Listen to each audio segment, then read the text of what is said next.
우리가 공하다라고 하면 항상 하는 얘기지만 무언가 비어있는 것만을 공으로 생각하고, 우리가 비어져 있다라고 하면은 무언가를 지니고 있는 것을 내버려야 되고 또 내려놔야 되고 이런 말들을 쓰죠.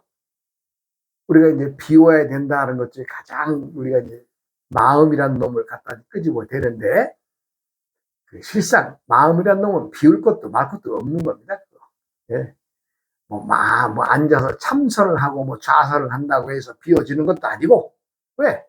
앉아서 마냥 앉아서 멍 때리면서 공상만 한다면 그 비워지는 거예요? 그렇지 않는 거죠. 원인을 찾아줘. 왜 비웠다라고 하느냐? 왜 비웠다라고 하느냐? 왜 빈 항아리 속을 들고 나고 하면서 살고 있다고 하느냐? 이거를 탐구하라는 것이지, 본 마음에 들어있는 것 자체를 비워낸다? 이건 말도 안 되는 얘기죠. 즉, 왜 비웠다라고 하느냐를 절절하게 파고들어야 될 것입니다. 절절하게 파고들어야 되는데, 파고들기 위해서는 만물이 생겨났다가 되돌아가는 것을 본다라고 또 그 뒷문장에 또 써 있어요. 만물 평작이지만 오유관복이라, 모든 만물이 함께 생겨나지만 나는 그들이 돌아가는 것을 본다. 돌아간다는 것은 뭐예요? 생해서 자라고 꽃을 피워서 결국에는 다시 제자리로 돌아가는 것을 말하는데, 우리 마음이란 놈을 거기다 대입을 하면은 뭔가 마음속에서 일어나는 모든 것들이 시도 때도 없이 또 종자도 없이 일어나요. 뭐 규칙적으로 어떤 것, 룰, 원칙 이거 없습니다. 지금 내가 보고 있는 어떤 사물을 대함에 있어서 그것을 연상작용에 의해서 과거의 뭐를 끌어들이고 또 앞으로의 무엇을 어떻게 할 것인가, 이거 예측할 수가 없습니다. 왜? 내가 나를 짊어지고 살아가지만 내가 나를 진정 아는 것이 없다는 것을 분명히 알아야 되는데, 그거 쉬운 일이 아니죠. 어찌되었든 우리가 되돌아가서 모든 것들이 자신의 뿌리로 돌아가는 것을 우리가 고요라고 하며, 그것은 천명을 따르는 것이다라고 이 뒷문장에 그랬잖아요. 귀근왈정하니 시위 복명이라, 뿌리로 돌아가는 것을 고요라고 할 것이며 그것을 일러서 천명을 따른다고 하겠다. 복명왈상 지상왈명, 천명을 따르는 것을 항상함이라 하며, 항상 천명과 함께하는 것을 박다 말한다, 즉 천명을 따르는 것을 밝은 행위라, 이런 얘기죠. 자, 우리가 봄이 되고 여름이 되고 가을이 되고 겨울이 되어서 사시의 변화에 의해서 사람들이 때때에 하는 일들이 달라지지요. 봄은 봄대로의 일이 있고, 여름은 여름대로의 일이 있고, 또 가을은 가을대로, 겨울은 겨울대로의 일이 있는데, 사람이 이 세상에 와서 살아가고 있다고 할 때에 돌아간다는 것을 생각하면 꼭 가을이 계절을 중심으로 돌아가느냐? 그렇지 않지요. 봄에도 돌아가시는 분이 있고, 여름에도 돌아가시는 분이 있고, 가을에도 돌아가시는 분이 있고, 겨울에도 돌아가시는 분이 있듯이 그것을 알 수가 없는 겁니다. 그러면 천명을 따르는 것, 내가 목숨이 다하고 근력이 다하면 또 기가 떨어지면 돌아가는 거라, 이런 얘기죠. 그것을 누가 정한 바 없습니다. 그래서 그 정한 바가 없기 때문에 우리는 항상함을 따른다. 예, 그렇죠.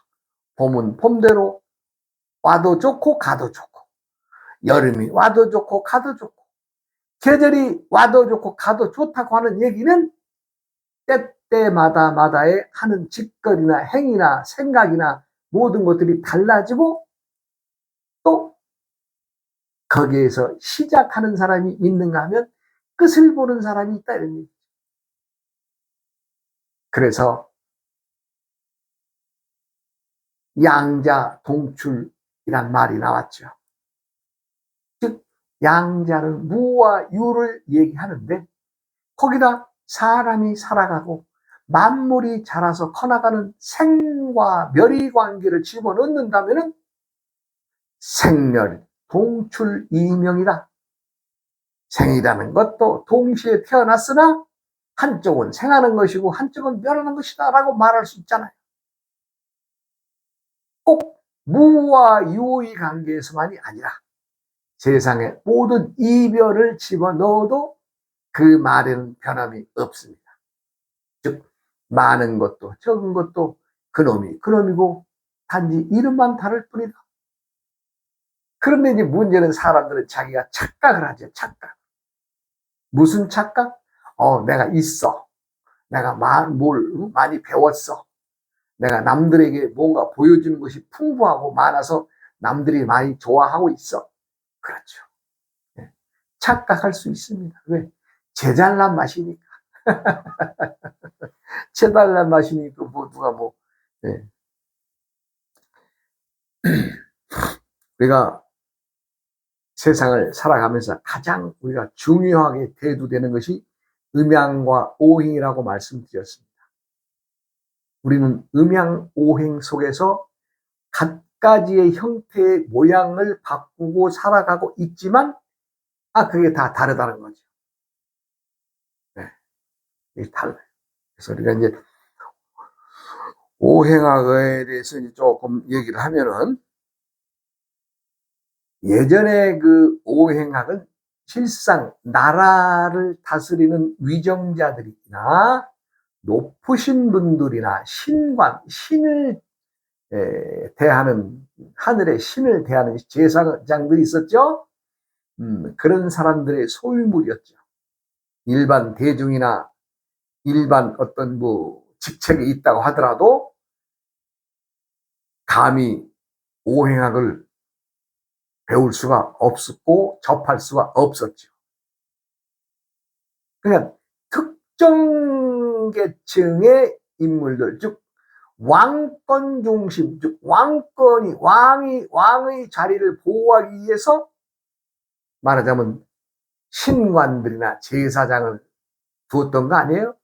근데 이런 얘기를 하면은 지금의 정치나 어떤 나라의 행태와 다르기 때문에 조금 의아해하는 사람도 있을 것입니다만은 2000년 전, 3000년 전, 4000년 전의 나라에서는 즉 5000년 전, 6000년 전의 나라에서는 필히 왕이 신을 모시는 제사장이었던 시대가 있었습니다. 그러니까 오행학이란 음양오행학이란 즉 나라의 통치의 수단으로 또 나라의 어떤 위급함이 있을 때 풀어보는 오행학으로 점술로도 이행이 됐었죠. 그건 사실이죠. 그렇기 때문에 근자에 와서도 오행학 그러면은 그냥 점이나 보는 걸로 간단하게 말을 하고 있지만은 실상은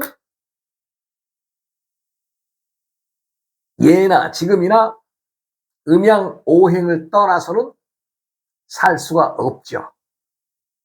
그래서 이제 역사 속에서 이제 가장 오래된 인물이 이 전 시간에도 말씀을 드렸습니다만 우리가 이제 태호 복희씨라는 분이 계세요. 이분이 태호 복희씨가 BC 3528년에 태어나셔서 BC 3413년이니까 거의 한 거의 90살 이상 사신 건가? 어떻게 그러니까 거의 100세는 못 누렸지만은 하여간 거의 85세, 7세 정도의 세상을 사신 분인데 이분이 이제 하신 일이 또 무엇이며 또 여기서 또 부끄러운 일이 또 나오죠. 부끄러운 일. 그러니까 태호 복희 씨는 배달국의 신시 우리가 이제 말하자면 이제 백두산 중심에 두었던 시를 말하죠. 도읍지를 말하죠. 거기서 태어나 우사의 직함을 받고 그 일을 종사하셨던 분인데, 이분이 이제 복희 8궤를 만들었으며 개해로 시작하는 역법을 갑자로, 오늘날에 쓰는 갑자로 바꿨다. 즉 우리가 지금은 갑자, 을축, 병인, 종묘, 무진, 기사로 나가죠. 요 역법을 마지막 개사 갑자로 이어지는 것을 개사를 마지막으로 놓고 갑자를 머리에 두고 지금의 우리가 쓰고 있는 육식갑자를 정리해 주셨다라는 얘기죠. 근데 이것이 이제 왜 태호 복희 씨를 내가 가끔 말이 나오면 강조하느냐? 이분이 우리 배달국의 그 5대 환웅의 아드님이시죠. 배달국 5대 환웅의 아드님이시고, 이분이 이제 본인이 비를 다스리는 우사의 직위에서 비를 다스리시는 일을 하셨던 분인데, 이제 요 태호 복희 씨라 그러면 조금 이제 또 얘기를 하면 또 옆으로 나가서 조금 좀 부끄럽고 쪽팔리는 일을 좀 얘기를 해야 되겠죠. 왜냐하면 중국의 한족들이 자기들의 조상이라고 하는 말을 하시는 분 중에 제일 강조하는 분이 이 태호 복희 씨예요. 태호 복희 씨가 자기들의 조상이다 이런 얘기예요. 그런데 이제 태호 복희 씨 삼황오제를 말하는데, 삼황에는 태호 복희 씨, 염제 신농 씨, 그 다음에 황제 헌원 씨를 말하는데, 요 세 분 다 우리 배달족의 사람들이죠. 그리고 가장 오래된, 지금부터 이제 BC 3528년에 태어나셨으니까 여기다 2000을 더하면 얼마예요? 5500, 한 지금 24년이니까 지금으로 말하면 5500은 50년, 5550년 전의 사람이죠. 그런데 중국 한족들이, 즉 중놈들이 자기들 조상이라고 우기잖아요. 뭐 그들이 우기는 것을 내가 뭐 잘한다 못한다 얘기를 떠나서, 배달족에서 5대 환웅의 자손인 우사직책을 지닌 분을 자기들의 조상이라고 하면은, 우리들의 한족은 결론적으로 우리 배달족의 한 지류라는 얘기 아니에요. 자기들 스스로 말하는 것으로 보면. 그 다음에 이제 삼황은 태호 복희 씨, 염제 신농 씨, 그 다음에 황제 헌원 씨를 말하는데, 그 다음에 이제 삼황 오제를 말하죠. 오제에 드시는 분들도 전욱 고양시, 소호 금천시, 제곡고신, 그 다음에 요임금, 순임금을 말합니다. 근데 이분들도요, 다 우리 배달족에서 또 우리 배달족의 사람들입니다. 그러니 중국어로는 세상에 자기들이 자랑하고 주장할 것이 없어서 우리 배달국의 조상들의 이름을 빌려다가 자기들의 조상이라고 얘기를 하니까 쪽팔릴 일이죠. 예. 왜? 자기들은 조상이 없다는 얘기죠, 결론적으로. 제가 아는 바로는 중국의 조상은 반고라는 사람으로부터 이제 시작했다라는 물론에 있는 말입니다. 반고. 즉, 우리가 이제 환웅의 그 천도할 때에, 백두산으로 천도할 때에, 지금으로 말하자면 시안쯤 되죠? 그쪽에서 이제 제일 먼저, 우리는 더 안 가겠다고 해서 반고의 무리들은 거기에 남았다. 그들이 중화의 시다라는 말을 또 물어내 있어요. 그러니까 어설프게 자기들 그 조상을 태호 복희신의 뭐 염제 신농신의 황제 헌원신의 뭐 전욱 고양인의 소호 금천인의 제국고신이네 뭐 이런 사람들 떠들기 전에 자기들의 그 조상이 반고라는 것을 밝히면 될 것을 그 왜 엉뚱한 소리 하는지 모르겠어요. 아니 결론적으로 내가 내 아버지가 없이 다른 사람의 아버지의 이름을 빌려서 아버지라고 하면 되겠어요? 네? 아, 그거 똑같은 얘기죠. 조상이란 말은 윗대에 우리 할아버지의 할아버지 올라가서 그 꼭대기에 조상을 말하는데 결론적으로는 중국 애들은 자기들 뼈다구도 모르고 사는 거죠. 내가 왜 이 얘기를 하느냐? 그러한 사실들이 알고 있으면서도 우리나라의 사학자들이나 또 교육자들이나 역사학자들 다 벙어리가 돼 있잖아요. 난 그걸 얘기하는 거죠. 아, 왜 당당하게 말 못해요? 아, 사료적으로 서로 합의가 안 됐다. 합의가. 아니, 우리나라의 역사가 이러이러하다라고 얘기하면 될 것이지. 무슨 뭐 상의할 게 뭐 있어요? 아니, 중국 사람하고 일본 사람하고 우리 한국 사람하고 상의해가지고 뭐 중국 역사 만들고 우리나라 역사 만들고 일본 역사 만드는 거예요? 아, 쪽팔릴 일입니다. 부끄러운 일이에요. 내가 내 발등 찍을 일입니다. 그런데도 다들 벙어리가 돼서 살고 있잖아요. 벙어리가 된다는 얘기는 뭐예요? 입에 들어가는 주둥이만 따뜻하면 된다 이런 얘기 아닙니까? 부끄러운 일입니다. 그래서 이제 예전에는 그 오행학이 발전할 때 점술이나 신에게 제사 지내는 그러한 방법으로 이제 발전했다. 그래서 근자에 와서는 상생과 상극의 관계, 그러니까 오행의 상생과 상극의 관계를 이제 알게 되고 또 그것들에 의해서 우리가 치산치수라 그러죠. 예전의 왕도는 왕이 지켜야 될 길은 백성들을 위해서 치산, 치수, 즉 산길과 물길을 다스려야 된다 그랬거든요. 그것은 무엇으로? 오행학으로. 우리가 이제 그 막연하게 요나라 순나라 시대에는 참 태평성대가 있었다라고 말하는데요. 그렇지 않습니다. 과거의 기록을 보면은 요나라 시대, 요임금 시대나 순임금 시대에 얼마나 많은 그 자연재해가 있었는지 그 급박한, 즉 그 농토를 다스리지 못해서 산이 무너지고 뚝이 터져서 온 천지가 그냥 대홍수가 나가지고 그것도 9년간 이어지는 대홍수를 했다고 합니다.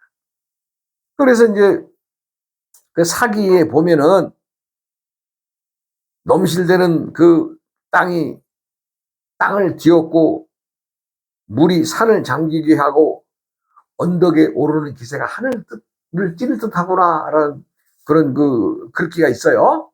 사마천이 사기, 서경에 기록되어 있는 글인데. 그래서 이제 이 엄청난 재앙을 이제 한탄하고 걱정하는데 이 홍수를 다스릴 수 있는 사람이 누가 있겠느냐? 요나라 임금이 신하들한테 물어봤더니 아, 이것은 곤이라는 사람을 추천했어요. 곤. 곤이라는 사람이 물을 다스리는 재상이 되고 장관이 되었는데 아, 이거 어떻게 할 길이 없어요. 그래서 그 홍수를 고스란히 그냥 많은 사람들이 고통을 받았죠. 그래 이제 요임금 때에는 치산치수에 곤이라는 사람 장관까지 임명했는데 실패하죠. 그래 이제 그 다음에 이제 순임금 때에 또 이 물길을 다스리고 산을 다스리는 사람을 뽑아야 되는데 그때는 곤이라는 사람의 아들이라고 하는 말도 있습니다. 근데 그 하여간 우라는 사람을 발탁을 했어요. 우라는 사람.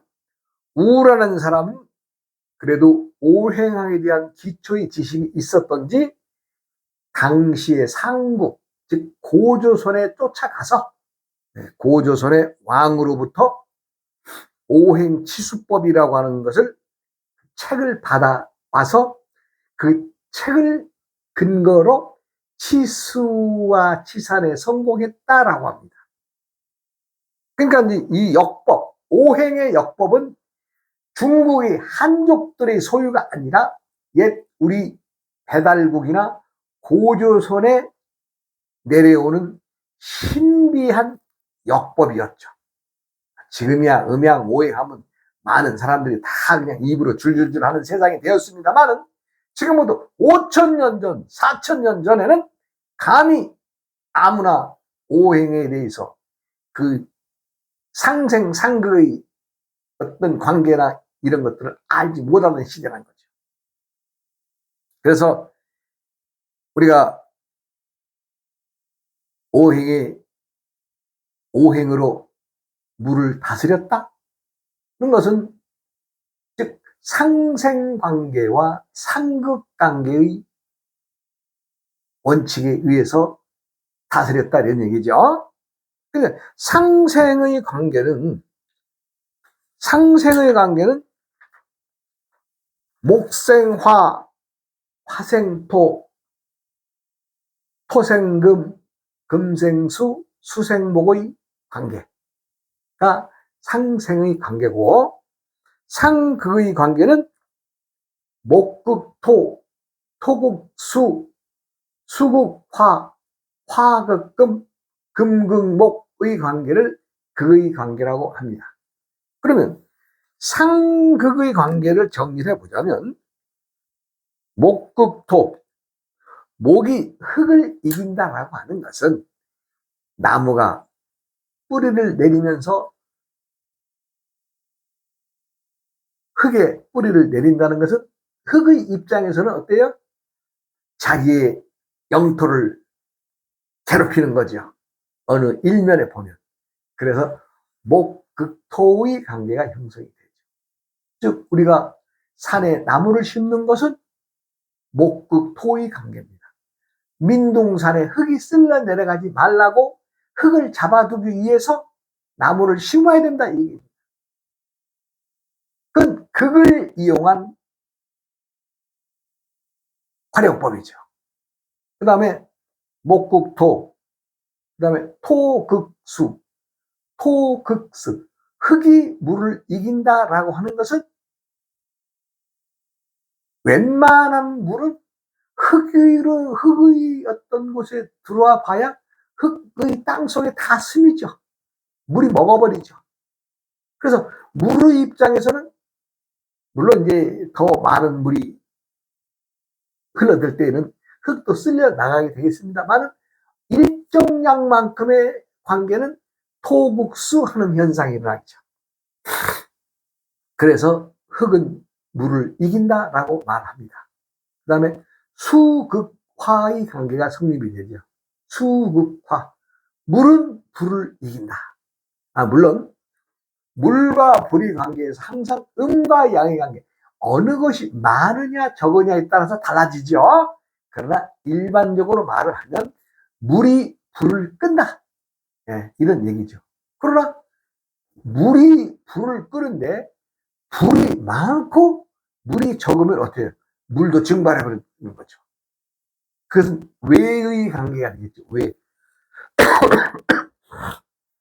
그 다음에 화극금. 불은 금을, 쇠를 녹이죠. 그렇습니다. 그것을 그의 관계라고 말하고, 금극목. 금은 나무를 자르거나 베거나 하기 때문에 나무의 입장에서는 괴롭죠. 그러나 그 괴로움을 당하는 것이 또 일면 물건이 만들어지는 거 아니겠어요? 근데 내가 이제 그거의 관계에서 외면하는 관계가 무엇이냐? 목극토의 관계에서 나무가 흙을 이긴다라고 하는데 나무의 기운이 강해야 된다는 원칙을 말하는 거죠. 왜? 흙의 기운이 많으면 나무가 매몰돼 버리죠. 흙 속에 묻혀버리잖아요. 그 외면의 관계가 성립이 되죠. 또 그 다음에 토국수한다라고 하지만 흙의 양이 많고 기운이 세야 물이 잡아 흘러도 흙 속에 숨이지만, 물이 과다한 양이 흙을 만나면 흙을 쓸어버리게 돼요. 이 관계는 외면의 관계가 됩니다. 그 다음에 수국화, 물이 불을 끈다라고 하지만 물이 많아야 되는데 물이 적으면 불에 어떻게 돼요? 증발되어 날아가 버리죠. 예, 그 관계도 외면의 관계입니다. 화극금, 불이 쇠를 녹이고 금속을 녹인다라고 하지만 화의 기운이 금을 이길 만큼의 화력이 있어야 이길 텐데 적당히 따뜻한 정도가 되면 어떻게 됐어요? 금이 안 녹죠. 이것도 외면의 관계가 되겠죠. 또 그 다음에 금극목의 관계가 성립이 되는데, 나무가 쇠를 만나면 잘라진다? 아니죠. 아니, 칼을 가지고, 조그만 칼을 가지고, 예, 우리 부엌칼을 가지고 아람들이 나무를 베어낸다고 하는 건 말이 안 됩니다. 예. 평생을 칼질해 봐야 그 아람들이 나무가 쓰러지겠어요? 그래서 이것도 외면의 관계가 성립된다. 즉, 어느 기운이 더 강하느냐에 따라서, 강하고 약하느냐에 따라서 때때마다마다의 자신들의 자리가 달라지게 되어 있다. 즉, 우리가 오행학을 내가 강조하는 것은 사람들이 변하는 때때의 계절이 오행으로 정리되어 있습니다. 봄은 커나가는 나무의 기운이고, 여름은 화의 기운에 들어있고, 가을은 금의 기운에 들어있고, 또 겨울은 수의 기운이 들어있다. 그렇게 해서 그 변하되 변하지 않는 우리가 항상성, 항상 그렇게 되어가는 것을 진실로 알고 있지만 때때마다의 결과물이 다 다르죠. 봄은 봄대로의 결과물이 다르고, 여름은 여름대로의 결과물이 다르고, 가을과 겨울 역시 결과물이 다르죠. 그것에 의해서 사람들은 변함이 없는 항상성의 기준을 두고 그 항상성이란 천명을 따른다는 것입니다. 천명. 천명을 따른다는 것은 뭐예요? 우리가 왕도를 지킨다. 왕도라는 것은 뭐예요? 세상이 평안하고 공평해지고 진실에 이르는 것을 따른다, 이 얘기죠. 즉, 진실을 따른다는 것은 하늘의 법칙을 따른다는 것이고, 하늘의 법칙은 즉 왕도라는 거죠. 왕도. 왕도라고 하는 말을 쓰니까 달리 들으신 분도 있을 것입니다만은, 도 스스로 세상을 지켜나가는 왕이란 얘기죠. 더 이상의, 즉 도에 가깝고 도를 짊어지고 살아가는 모든 것들이 다 도와 함께하고 살아가고 있는데, 그 자체는 마다가 왕도를 품고 산다. 왕도란 뭐예요? 으뜸인 것을, 도가 으뜸인 것을 알고 품고 또 살아가고 있다, 이 얘기죠. 도자 앞에다 왕자나 붙이니까 사람들이 조금 이상하게 생각할 수 있을 것이나, 도를 좀 더 깊이 알고 도와 함께 살아가는 것을 안다면 누구나 지금 왕도를 따르고 대도를 따르고 있다, 이런 얘기죠. 단어가 하나 더 붙여지고 덜 붙여지고의 차이는 있을 것입니다만은, 도라는 것은 일상에 살아가는 모든 사람들이 지니고 있는 것이 도고, 행하는 것이 도입니다. 그러면 천하 대도란 말이나 천하 왕도란 말이 똑같은 말이죠. 네. 모든 이들에게 평등을 구하는 것, 또 항상성을 지닌 것, 이게 천명을 따르는 것이고 왕도를 따르는 것이라 이 얘기입니다.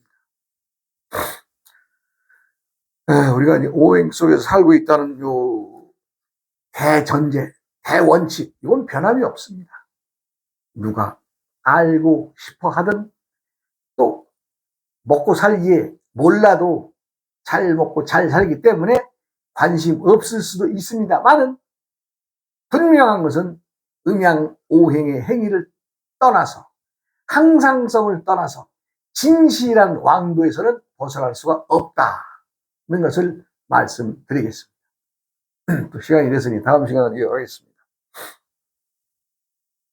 아우어이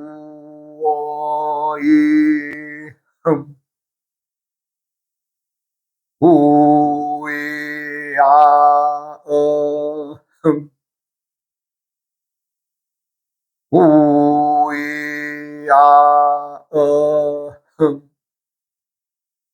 우이아음